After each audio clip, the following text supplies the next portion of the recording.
watu wasitengeneze hofu. Kuna mtu ambaye alienda kwenye yale mashimo bila kufuata utaratibu rasmi. Kuna winchi zimepatikana, kuna generator zimepatikana. Amka nasi. Amka nasi. Habari mbalimbali, amka nasi.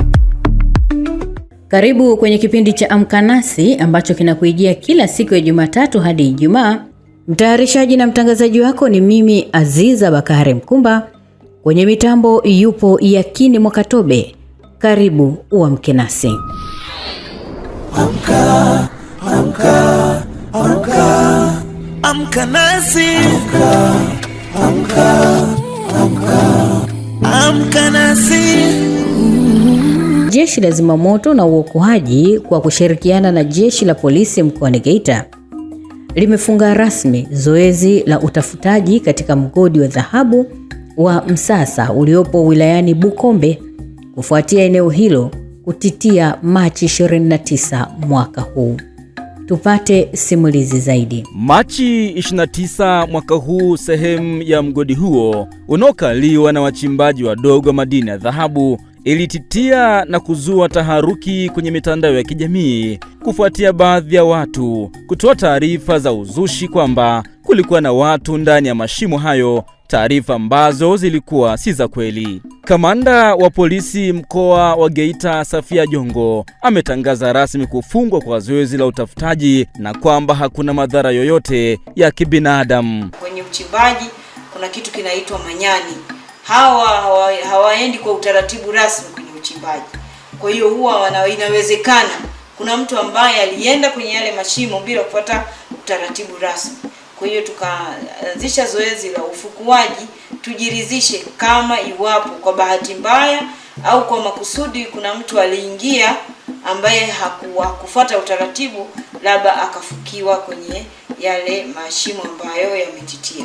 Kwa hiyo tulianza zoezi lile, na ile hatua ya awali ambayo tulikuta yale majenereta na vitu ambavyo vilikuwa eneo la juu, tulitufanya tujiridhishe kwamba hakuna mtu. Lakini bado tuliona, kwa sababu pale pamezua taharuki kubwa kwenye mitandao, zaidi ya eneo la Msasa ni mitandao.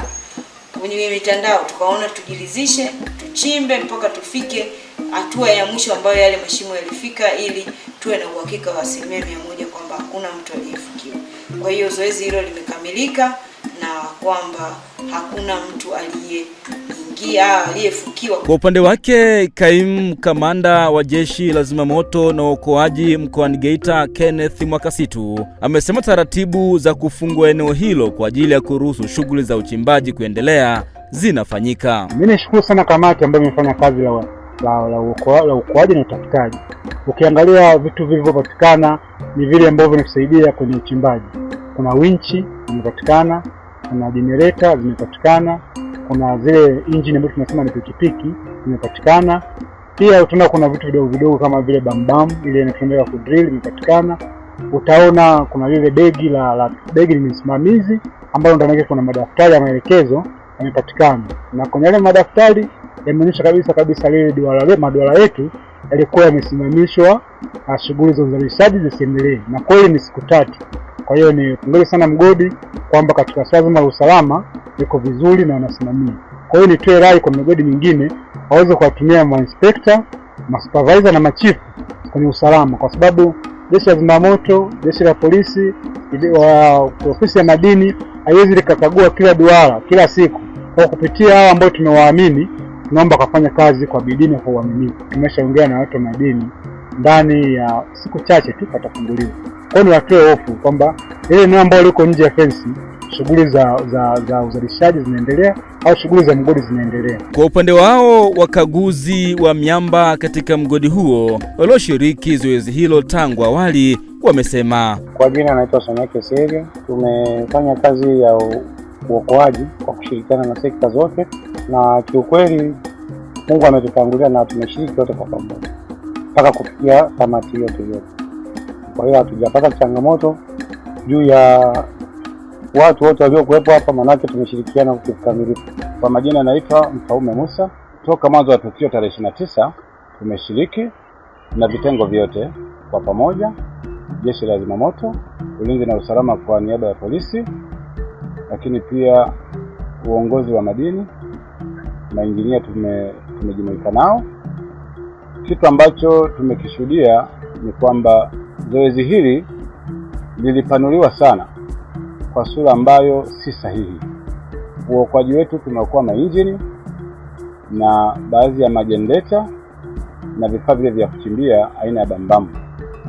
Kwa haya yote yaliyozungumzwa, ilikuwa ni sehemu ya uzushi, kwani tukio halisi lilikuwa ni tukio kama tukio, lakini halikupelekea kuonyesha dalili ya vifo wala majeruhi. Tumeshiriki mwanzo mpaka mwisho kuhitimisha tamati ya leo.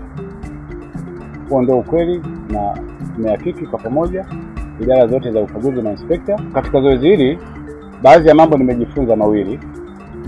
Kwanza, upatikanaji wa vifaa vya Jeshi la Zimamoto vimekuwa na kipaumbele sana kutusaidia kuingia kwa ndani na kutuhakikishia kwamba maeneo yale tunayokwenda kuyafanyia kazi kama sehemu ya uokozi tunakuwa tukiwa salama. Lakini pia kitu ambacho nimejifunza kwamba watu wasitengeneze hofu wanapokuwa pametokea tukio.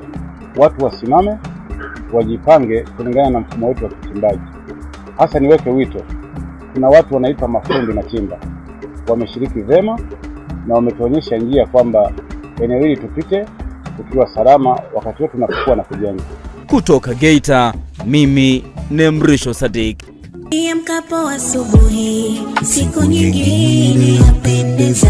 Nenda East and West, Magic ni best. Radio hii Magic FM.